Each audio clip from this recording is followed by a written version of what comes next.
చేతిలో సామాజిక అస్త్రం Number one.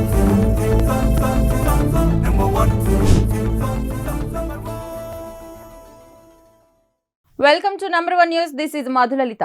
దొమ్మర కులస్తులను గిరిబలిజలుగా పేర్కొంటూ రాష్ట్ర ప్రభుత్వం ఇచ్చిన జీవో 5 తమకు సమ్మతం కాదని రాష్ట్ర కాపు నాయకుడు ప్రముఖ న్యాయవాది ఆరేటి ప్రకాష్ అన్నారు. తక్షణమే ఇటువంటి ప్రయత్నాలను రాష్ట్ర ప్రభుత్వం విరమించుకోవాలని, కాపు కులస్తులకు ప్రత్యేకంగా కులవృత్తి అంటూ ఏమీ లేదని, అన్ని రంగాలలోనూ కాపులున్నారని, కాబట్టి కాపులను ఆర్థికంగా వెనుకబడిన వారుగా గుర్తించి వారికి ఈడబ్ల్యూఎస్ రిజర్వేషన్ కల్పించాలని ఆరేటి ప్రకాష్ డిమాండ్ చేశారు.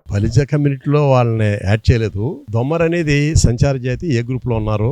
యాక్చువల్గా దొమ్మర్ క్యాస్ట్ చాలా వెనకబడి, చాలా బాగా వెనకబడిన కులాల్లో అది కులంగా చెప్పుకోవాలి. అంటే ఎస్సీ కన్నా కూడా ఎస్టీకి అర్హమైన కులం అది. దురదృష్టవశాత్తు అంటే దొమ్మర అనే మాటనే చాలా వాడుక భాషలో తక్కువ స్థాయిలో వాడతారు. కాబట్టి వాళ్ళ ఆత్మాభిమానంతో వారి పేరు మార్చమని అడగడంలో తప్పులేదు. అయితే గిరిబలిజ అని పెట్టడం అనేది, బలిజ అనేది చాలా పెద్ద కమ్యూనిటీ రాష్ట్రంలోనూ. ఇవాళ సంఖ్యాపరంగా చూసుకుంటే రాష్ట్ర వ్యాప్తంగా చాలా పెద్ద కమ్యూనిటీగా ఉంది. గిరిబలిజ అని కాకుండా ఇంకా అన్రిజర్వ్డ్ క్యాస్ట్లు చాలా ఉన్నాయి. ఆ పేరు పెడితే ఇంకా గౌరవంగా ఉండేది. అలా పెట్టకుండా గిరిబలిజ అని పెట్టడం అనేది బల్జీల యొక్క ఏదో వాళ్ళు దొమ్మరతో కలిపారనే ఫీలింగ్ కొందరిలో ఉన్నమాట వాస్తవం. అయితే నేనేమంటానంటే నేను గవర్నమెంట్కి సవినయంగా మనం చేసుకునేది ఏంటంటే, మమ్మల్ని దొమ్మరగా పిలిచి దొమ్మర జాతర మమ్మల్ని కలిపితే కనుక మమ్మల్ని కూడా ఏ గ్రూప్లో పెడితే మేము చాలా సంతోషిస్తాం. అలాగే మరి మన ఇవాళ కాపు జాతికి పెద్ద నాయకుడిగా ఉండి కూటమికి వెన్నుదన్నుగా ఉన్న పవన్ కళ్యాణ్ గారు, నేను రెల్లి కులంలో పుట్టానని చెప్పేసి, రెల్లి కుటుంబంలో రెల్లి కులంలో పుట్టానని చెప్పేసి వారు చెప్పడం జరిగింది.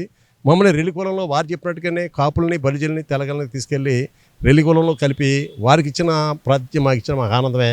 కాకపోతే ఏంటంటే సొసైటీలో ఒక విధానం నడుస్తున్నప్పుడు ఇలా కన్ఫ్యూజన్ చేయడం అనేది ప్రభుత్వానికి కూడా మంచిది కాదు. అంటే వారెందు దొమ్మర అంటే మాకు చాలా గౌరవ మర్యాద ఉంది, వారంటే ఆప్యాయత, అభిమానం మాకు ఇప్పుడు ఉంటుంది.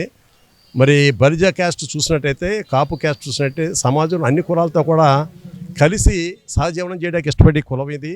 అందుకని మాకు అందులో అభ్యంతరం లేదు. కాకపోతే ఏంటంటే జీవోని తీసేస్తే తీసేయాలి, లేకపోతే అమలు చేస్తే అమలు చేయడానికి స్టేటస్కో పెట్టడం అనేది మరింత ఇబ్బందికరమైన స్థితికి తీసుకొస్తామని నేను భావిస్తున్నాను. కాబట్టి మమ్మల్ని నేను సవినయంగా మా గవర్నమెంట్కి మనం చేసేది ఏంటంటే, మమ్మల్ని పేర్లు పెట్టడం కన్నా కూడా రెల్లి కులంలో కానీ దొమ్మర కులంలో కానీ బలిజను కూడా కలిపేయండి, మమ్మల్ని కూడా కలిపేసి వారికి ఏమి ఇస్తున్నారో ఆ రిజర్వేషన్ మీరు మాకు ఎలాగ ఇవ్వట్లేదు కాబట్టి ఆ మాదిరి మనమేచి ప్రభుత్వం సవినయంగా కోరుతున్నాను. ఇలాంటి మరిన్ని అప్డేట్స్ కోసం చూస్తూనే ఉండండి నంబర్ 1 న్యూస్. సామాన్యుడి చేతిలో సామాజిక అస్త్రం.